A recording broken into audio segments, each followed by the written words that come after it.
Bueno, para seguir respondiendo el cuestionario del Hombritec, entonces nos encontramos aquí en el lago La Salvajina, en el municipio de Morales, Cauca, donde está el predio en el cual estamos trabajando nosotros desde hace 15 años. Vamos a seguir respondiendo las preguntas del cuestionario de Hombritec. Muchas gracias. ¿Necesitan las lombrices unas condiciones ambientales especiales? Me refiero a humedad, pH, temperatura, luz o otros. Bueno, en cuanto a esas variables de humedad, temperatura, pH, luz, etcétera, yo primero diría que lo que debemos asegurar es qué cantidad de alimento vamos a adicionar por unidad de área. Eso es clave, porque de esto depende, por ejemplo, la variable humedad o la variable de temperatura que se puede manejar es con esta proporción. Hay mucha gente que alimenta las lombrices y no tiene ni idea de cuánto alimento se adiciona, cuánto estiércol por unidad de área. Nada, o sea, simplemente al ojímetro, lo que caiga. En ese sentido, a veces se echa demasiado estiércol, por lo tanto la cama se calienta, ellas se salen y mueren. Entonces, la recomendación 1A, por metro cuadrado de área, adicionar 20 kilos de estiércol de vaca cada semana, cada 8 días, con una densidad en ese metro cuadrado de 20 kilos de semilla de buena densidad. Entonces, mientras esto se maneje así, se puede utilizar un estiércol verde o fresco, y de esta manera no afectaría a las lombrices, porque la capa en esa área de 1 metro cuadrado regado ese estiércol bien extendido no queda más de 3 centímetros. Entonces esto no genera calor, el estiércol está blando, no tiene insectos ni animalitos pues que compitan ni agredan a lombriz, como pasa cuando se recogen estiércoles frescos. De esta forma hay que decir que los estiércoles o los residuos vegetales que se adicionen para alimentar la lombriz no deben tener una humedad exagerada, es decir, ni deben ser demasiado jugosos ni deben ser demasiado fibrosos. Demasiado fibrosos secos que no se los pueda comer, que estén lignificados, ni demasiados húmedos que a veces lavan los establos y sale eso, es como una colada. Eso así no sirve. ¿Por qué? Porque se van a saturar los poros del sustrato donde está la lombriz viviendo. Entonces no la deja respirar y sale y muere. Entonces exceso de humedad, cero. Demasiado seco, cero, no sirve. Ahí es un término intermedio, una especie de pasta. Sea con residuo vegetal o sea con residuo animal, hay que dejar que ese alimento sea pastoso, que no escurra demasiada agua, sino apenas susceptible, y que no quede seco, porque pues ya ella no puede digerirlo fácilmente. En cuanto a la luz, lo ideal es que esté completamente oscuro, asemejando las condiciones naturales que ella está viviendo debajo del suelo, donde no hay, digamos, luz. De hecho, ella no tiene ojos. Entonces ella es muy sensible a la luz. Entonces, si nosotros echamos el alimento y está cayéndole luz en la parte superior a la cama, ella se profundiza y no va a comer sino hasta que esté de noche. Para esto nosotros simplemente colocamos una estopa abierta, porosa, y ahí ya eso asemeja la condición de oscuridad y puede trabajar tranquilamente encima.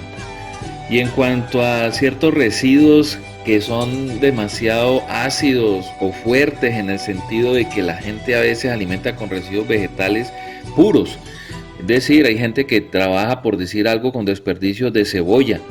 La cebolla, al alimentar, diga usted, con 20 kilos full cebolla, pues eso es demasiado fuerte para la lombriz. Eso es simplemente un poco de sentido común. A veces dicen que los cítricos no, que eso es muy ácido. Pues depende. Si usted va a alimentar con 20 kilos con puro cítrico, pues eso es demasiado fuerte para cualquier individuo, para cualquier ser vivo. Entonces lo que hay que hacer es un poco diverso, variado, heterogéneo, de todo un poco. Entonces pueden ir cáscaras de naranja, sí, unas que otras, en medio de una cantidad de otros sustratos de frutas podridas o en medio de estiércol incluso, pero todo heterogéneo. Si usted echa eso puro en la cantidad que se requiere por metro cuadrado, pues obviamente se eleva la acidez y esto les va a causar un daño, obviamente. Arturo, ¿qué es el humus de lombriz y cómo pueden nuestros lectores fabricarlo en su propia casa? Bueno, el humo de lombriz pues es el resultado de la transformación de la materia orgánica después de haber pasado por el tracto digestivo de la lombriz. Si nos vamos a hablar pues técnicamente, tendríamos que hablar de una cantidad de tiempo para que este tipo de sustrato se convierta en humus. Pero en términos generales, la palabra humus, si nos vamos pues a tecnicismos y a ingeniería, no sería ese popó de la lombriz, sino que sería un material que lleva muchos años en un proceso de evolución y que sería muy complejo pues lograrlo en términos de vida. Pero nosotros manejamos ese término en general global como el resultado de esa transformación que hacen estos individuos, las lombrices, y esas eyecciones que ellas dejan. Ese es el que nosotros llamamos, digamos vulgarmente, como humus. Ese material se puede lograr muy fácilmente en cualquier casa urbana, en vivienda, en ciudad, simplemente en una canastilla, colocando una cantidad determinada de lombriz por unidad de área que varía, ¿no? Varía, si es en residuos vegetales es diferente la cantidad a si es en residuos de estiércoles de ganado, por ejemplo, de quinos, y alimentar con la ración que corresponda una vez por semana y esperar a que ellas se la coman, y las eyecciones que dejan pues será el resultado ya de un humus. No hay que regarlo, no hay que humedecerlo porque se saturaría mucho. El residuo vegetal tiene demasiada agua, casi que más del 70-80% de lo que se está colocando en la cama es agua. Por lo tanto, si uno comparara los estiércoles de ganado con los residuos vegetales, pues daría mucho mayor resultado en peso de humus, de abono obtenido, si utilizamos estiércoles, por lo que son más fibrosos que los residuos vegetales, que son más aguados. De esta forma pues hay que entonces buscar la manera de que apenas se alimente, yo aconsejo colocar encima de ese residuo vegetal, que debe ser ojalá molido o licuado, que quede semejante a una pasta blanda, colocaría encima una capita de tierra negra delgada para que digamos que compense o se equilibre un poco ese porcentaje de humedad que dejan los residuos vegetales. Entonces, en una casa, en un sitio urbano, en un apartamento o en un piso, como dicen en España, se puede hacer lombricultura de una forma, digamos, en un área pequeña con residuos vegetales, pero hay que tener en cuenta lo que les digo, la cantidad de lombriz por unidad de área, si es residuo vegetal, y que este residuo tenga una consistencia blanda, no colada, aguada, ni tampoco tiesa como hojas secas solamente, sino una mezcla que permita que se sienta pastoso y ella la pueda digerir. Y colocar una capita encima cada vez que se alimenta de tierra negra, fértil, que esté pues relativamente seca, para que ayude como a compensar ese exceso que trae de humedad los vegetales. Cuando hablamos de lisiviados y humus líquido, ¿hablamos del mismo producto? Bueno, realmente un lisiviado es el resultado que se obtiene de la escorrentía de una cama. Lo que esa cama escurre, digámoslo así, es un lisiviado, es un líquido. Es un líquido que recoge varios estados de descomposición de la materia orgánica y mucha gente utiliza este líquido para abonar o para fertilizar las plantas de manera foliar o de manera edáfica, o sea, a las hojas o al suelo. El humus líquido, pues digamos que ya es un proceso donde nosotros hemos sacado el sólido y lo hemos, a través de una base fuerte como el hidróxido de potasio o el hidróxido de sodio, hemos extraído las sustancias húmicas de ese sólido. Entonces digamos que hay una variación, sí, que no es que el uno sea más, el otro sea más malo, no. Realmente cada cosa en la vida tiene su función y su aplicación. Todo no se hace de una sola forma. Hay personas que les gusta recoger el lisiviado de las camas y dice que pues les da buen resultado, y otros que lo hacemos, como yo me incluyo, lo hacemos aparte. Nosotros realmente no recogemos de las camas ningún tipo de lisiviado, sino que cuando ya cosechamos el humus sólido, le hemos sacado la lombriz, lo que hacemos es colocarlo en una tina de esas de 250 litros y con una adición de agua y de una base fuerte, eso se extrae los ácidos húmicos, fúlbicos, hematomelánicos, huminas y otras sustancias, de tal forma de que al estar un poco más pequeñas esa molécula, haber sido digamos dividida, se puede hacer mucho más asimilable por las plantas que cuando la molécula está así entera, que es muy grande o pesada. Entonces se utiliza de esta forma el humus sólido, pero digamos que la diferencia, digamos que va en que el uno se hace de una escorrentía natural de las camas y el otro se hace aparte con la aplicación de una base fuerte para extraer las sustancias y dividir las moléculas de humus. ¿Qué es el humus líquido y cómo se fabrica? Las proporciones para preparar ese humus líquido pues serían 50 kilos de humus sólido, 100 a 150 litros de agua y 400 a 500 gramos de hidróxido de potasio. Se está moviendo todos los días, se hace de forma aeróbica y después de unos 5, 6, 7 días coge una coloración bastante oscura, indicador bueno el que salga bien oscuro de que hay buenas sustancias húmicas. Si sale color café o tendiendo a amarillo claro, ese humus, entre comillas humus, todavía le falta evolución, le falta tiempo, no es un humus, digamos, de calidad. Oye, Arturo, ¿nos podrías dar una idea de las dosis recomendadas para abonar árboles, plantas de huerta, macetas y demás especies con humus sólido y humus líquido?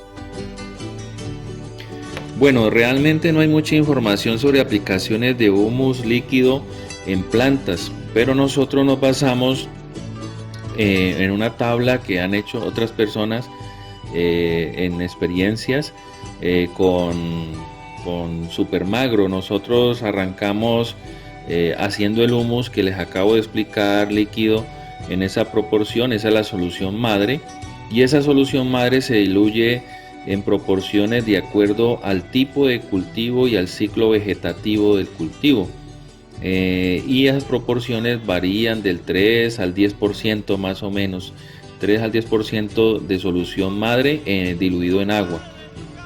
De esta forma pues se empiezan a hacer las aplicaciones de acuerdo al ciclo vegetativo, y es una forma de arrancar como una base, pero realmente la persona tiene que encontrar digamos el punto en el cual pueda llegar a aumentar esa dosis sin afectar las plantas. Porque, como te digo, no hay todavía una información, digamos, puesta como tal de cada cultivo con sus proporciones, porque la gente pues hace sus experiencias, pero no las lleva a escrito o no las ha difundido como tal, o es muy escasa la información.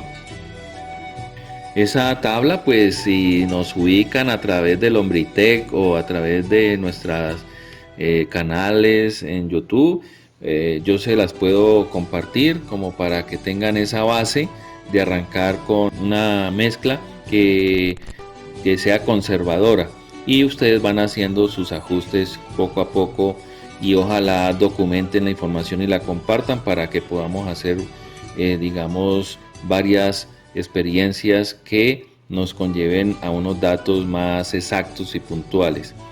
En cuanto al humus sólido, pues digamos que si son plantas de jardín, lo ideal es mezclarlo con tierra fértil, buscando pues que este suelo que queda de esa mezcla sea un poco digamos más estable, en el sentido de que cuando se aplica solo humus a una planta, a una maceta, a una matera, se llena solo de humus y se siembra la planta, el humus tiene la particularidad de que se expande cuando tiene humedad y se contrae mucho cuando falta la humedad.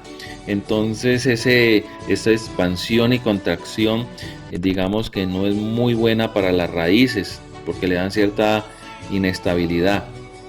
Por eso se revuelve o se mezcla con tierra, de pronto un poco de cascarilla de arroz, para que coja una cierta firmeza y no se presenten este tipo de dificultades. Proporciones, pues nosotros recomendamos por digamos 2 partes de tierra o 3 partes de tierra, una parte de lombricompuesto o de humus. Esto en cuanto a jardines en forma general, ¿no? Ya en cultivos a cielo abierto, entre más cantidad de humus aplique, muchísimo mejor. Ya esto es una cuestión de la capacidad que uno tenga de poder producir este humus y poderlo aplicar en un cultivo de maíz, de frijol, etcétera. Pero aquí yo diría que no hay límite, es decir, pues entre más cantidad podamos aplicar por hectárea, pues mejor. Pues normalmente se parte de un manejo de unas 2 o 3 toneladas por hectárea, pero a mi concepto, entre más, si se pudieran 5, 6, 8 toneladas, pues magnífico. Pero pues ya entraría cada caso a mirar de qué forma puede obtener estas proporciones de producto, porque no es tan sencillo ya en volúmenes grandes manejar, pues dependiendo pues obviamente de la materia orgánica que tenga para producir el humus.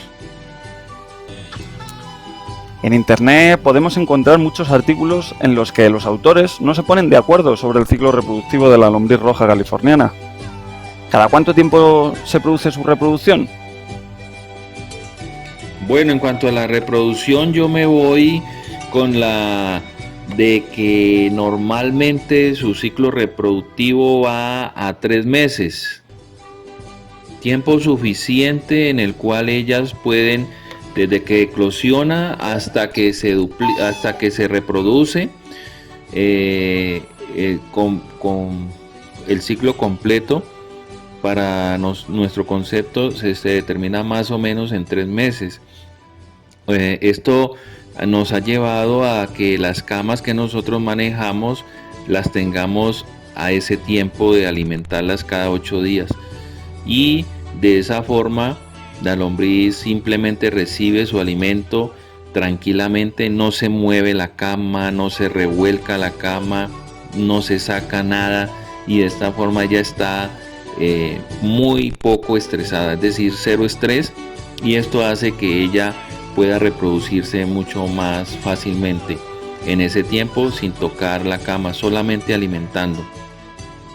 Entonces, para nuestro concepto, con esos 3 meses se completa el ciclo de ellas. Oye, Arturo, ¿y cómo es esta reproducción? Bueno, la reproducción de la lombriz hay que tener en cuenta que ellas son hermafroditas, es decir, tienen órganos tanto masculinos como femeninos, pero ellas de todas maneras no se pueden, digamos, reproducir ellas mismas, solas, a pesar de que tengan sus dos órganos. Necesitan cruzarse una con otra de todas maneras. Entonces ellas necesitan una cópula y ellas se colocan de forma tal que se cruzan colocando sus cuerpos con las cabezas en direcciones opuestas y ya, ahí ya ocurre la cópula. ¿Cuántos huevos ponen en cada cópula? Bueno, en cada cópula normalmente un huevo de color como amarillo, verdoso, claro, y esto lo ponen más o menos de unos 2 a 3 milímetros, es como el tamaño de esos huevos. ¿Cuántas lombrices podemos obtener tras la eclosión de un huevo de lombriz? Bueno, después de la eclosión de un huevo de la lombriz, normalmente nosotros notamos de tres lombrices por huevo. Habla la literatura que pueden ser hasta 10, pero nosotros hemos visto en laboratorio y lo máximo que hemos visto ha sido 3. Muchos de nuestros lectores se preguntan ¿cuánto tardarán estas nuevas lombrices en ser adultas y reproductivas? Normalmente después de los 3 meses ya es reproductiva, ya ella después de que eclosiona y cumple digamos unos 3 meses aproximadamente, ella ya puede hacer su cópula, se puede reproducir. Bueno, con los datos anteriores, ¿cuánto tiempo dirías que es necesario para duplicar la población de lombrices en nuestro compostador? Bueno, de esta forma pues ya nosotros tenemos una media estándar de proporción del doble al triple de lombrices cada 3 meses, cada ciclo que nosotros tenemos en los cajones la lombriz antes de cosechar el humus. Entonces, en términos así aproximados, nosotros calculamos que la población en 3 meses se ha duplicado, término bajito, pero hemos visto que perfectamente se triplica, sino que pues uno da un dato bajo porque pues es mejor digamos tener un rango para las personas, pero normalmente se triplica incluso. Oye Arturo, ¿y son susceptibles las lombrices de sufrir plagas o ataques por parte de algún depredador, como las hormigas o ciempiés o no sé qué? Bueno, en cuanto a ataque, claro, como todo ser vivo, no falta el depredador. Nosotros las que más hemos notado que, digamos, influyen, está la planaria, está el ciempiés, son como depredadores, y está la rata también caza lombriz. Acá hay un animalito que se llama la chucha, que es como un marsupial y sale nocturno, y los pájaros, las aves, son los que más comúnmente pues digamos atacan la lombriz. Hay otros que a veces por traer estiércoles viejos vienen a las camas, otros individuos, pero que compiten más es por alimento. Otras clases de lombrices, cucarrones, también a veces se ven unos que llaman cochinillas de humedad, tijereta, entre otros que pues digamos invaden, pero cuando se traen estiércoles viejos. Por eso nosotros recomendamos estiércoles jóvenes, de esta forma no están, digamos, entre comillas, contaminados y se mantiene una población mayoritariamente de lombriz pura. ¿Cuál dirías que son los peligros que más acechan a las lombrices? ¿Y qué consejos podrías dar a nuestros lectores para que no fracasen en sus lombricultivos? Bueno, de los peligros que más acechan a las lombrices, pues están las aves, porque yo hablo en términos de finca. En donde hay finca en zona rural, pues también tienen las gallinas y estas pues son amantes de las lombrices como fuente de alimentación y proteína. Entonces se recomienda tener el lombricultivo aislado o las gallinas aisladas, pero no libre de que puedan llegar al lombricultivo, porque pues se van a alimentar bastante bien de este.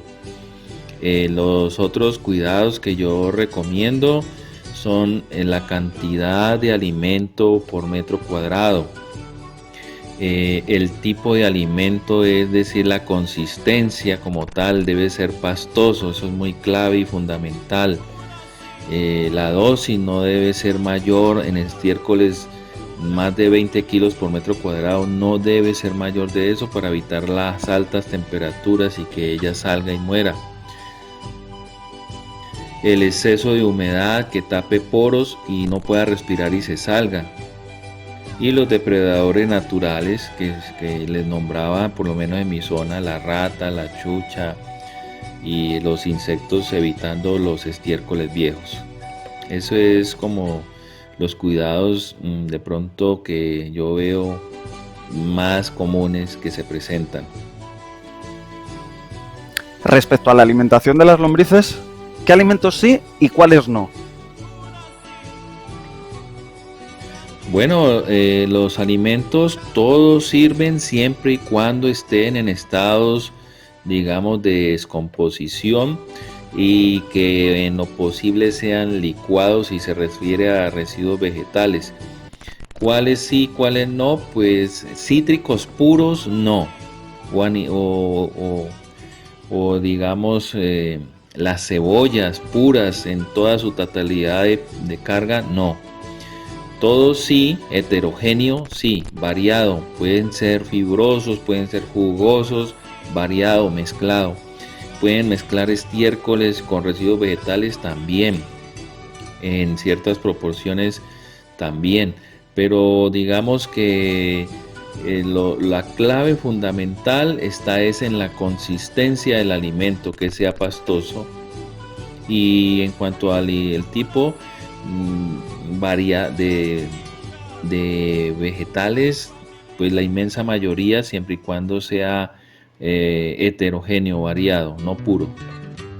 Lo que no se debe aplicar a las lombrices como alimentos son todos los alimentos después de cocción, es decir, después de cocinados, porque estos tienen, por ejemplo, hay gente que me pregunta que si se le puede echar sobras de arroz, eso no, lo que ya ha sido cocinado, no, eso hace que tiene aceites, que tiene sales, no, alimentos comunes del ser humano después de haber sido cocinados, no, eso sí es clave. Vegetales antes de cocción, las cáscaras, fruta podrida, los estiércoles son los mejores, digamos, y entre más variado, pues mejor nutrida está la lombriz y mejor reproductiva también se pone. Estoy seguro de que me dejo cosas importantes por preguntarte, Arturo. Si quieres añadir algo, tienes vía libre para enseñarnos más cosas desde tu experiencia. No, pues realmente el proceso de lombricultura, a mi modo de ver, es muy sencillo. Realmente tener el espacio, por decir un ejemplo, 1 metro cuadrado, a ese metro cuadrado colocarle una buena densidad de lombriz. Si se va a alimentar con un estiércol, serían 20 kilos de semilla de buena densidad, y cada 8 días alimentar con 20 kilos de estiércol fresco. Ya, simplemente es eso. Con eso que cumplan, eso te lleva a un lombricultivo como el que llevo yo ya 17 años trabajando de esa forma aproximadamente.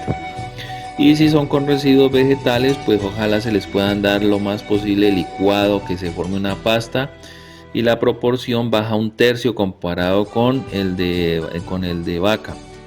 Es decir que no le vas a dar en 1 metro cuadrado los 20 kilos, sino 1/3 de los 20 kilos.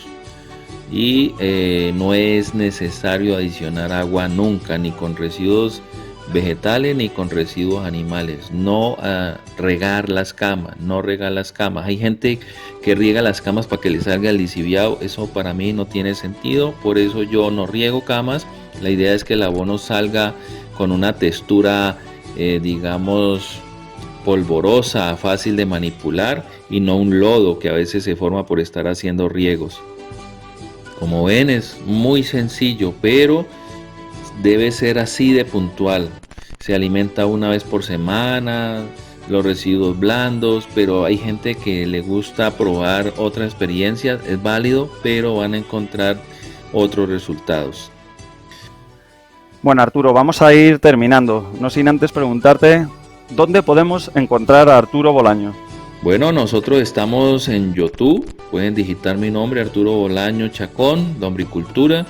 Ahí tengo mis videos sobre varios procesos de lombricultura.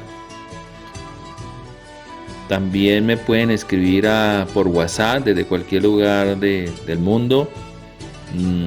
Mi número es el 316-464-4352. Y si no, pues mi correo lombricultor@gmail.com.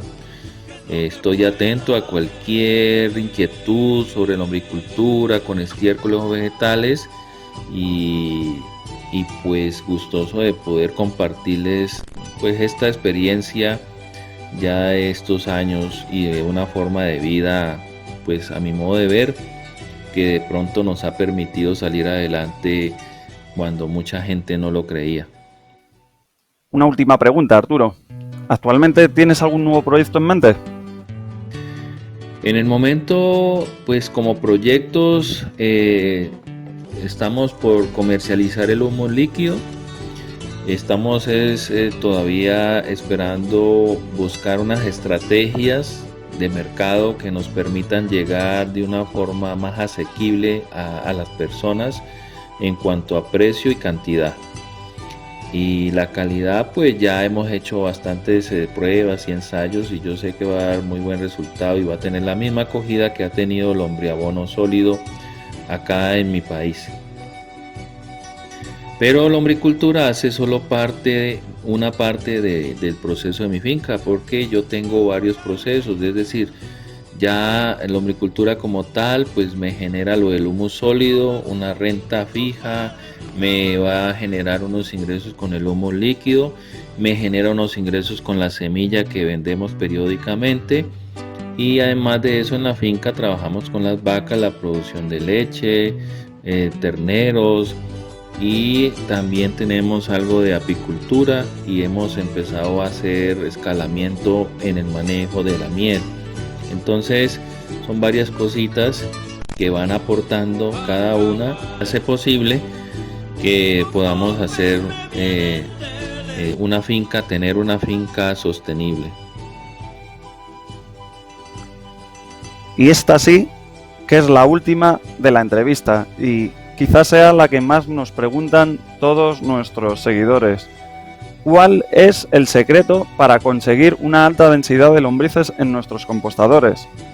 Me explico, ¿hay alguna fórmula mágica? ¿Dicen que hay afrodisíacos o esto es un mito? ¿Qué podrías decirnos sobre esto, Arturo?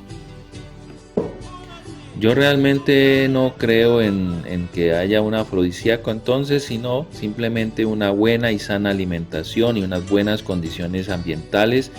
Eso es lo que es el secreto. Bueno, y me vas a perdonar mi atrevimiento, porque entre una pregunta y otra se me ha venido una más a la cabeza que también nos han preguntado mucho nuestros lectores. Hay lectores que utilizan los desechos orgánicos de la cocina para compostar, pero hay otros que utilizan estiércol o una mezcla de ambos. ¿Qué estiércol dirías tú que es el más indicado en la lombricultura? ¿Y cómo han de procesarlo nuestros lectores antes de ofrecérselo como alimento a sus lombrices? Porque claro, alrededor de esto hay muchas dudas, no saben si ofrecérselo fresco, si ofrecérselo compostado, extracompostado, si...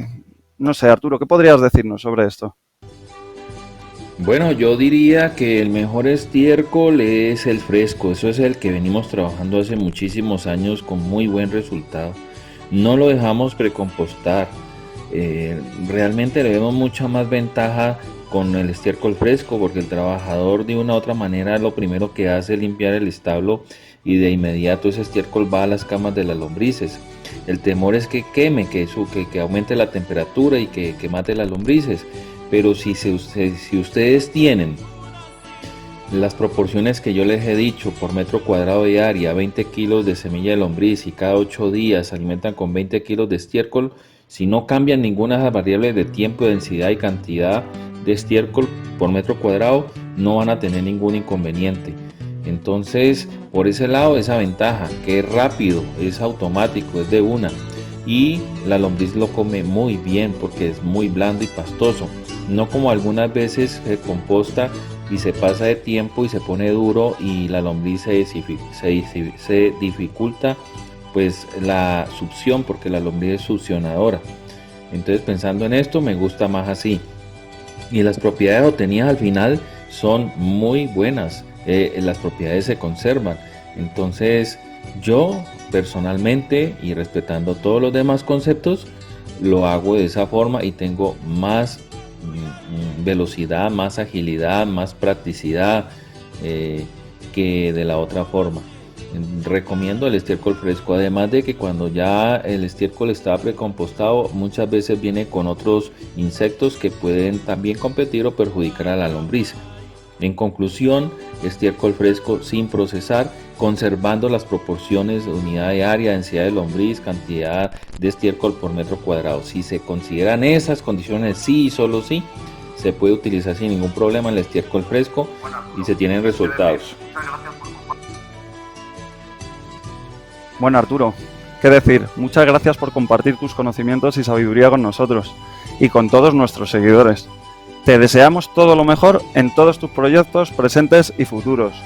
Un fuerte abrazo desde España, Arturo. Muchas gracias.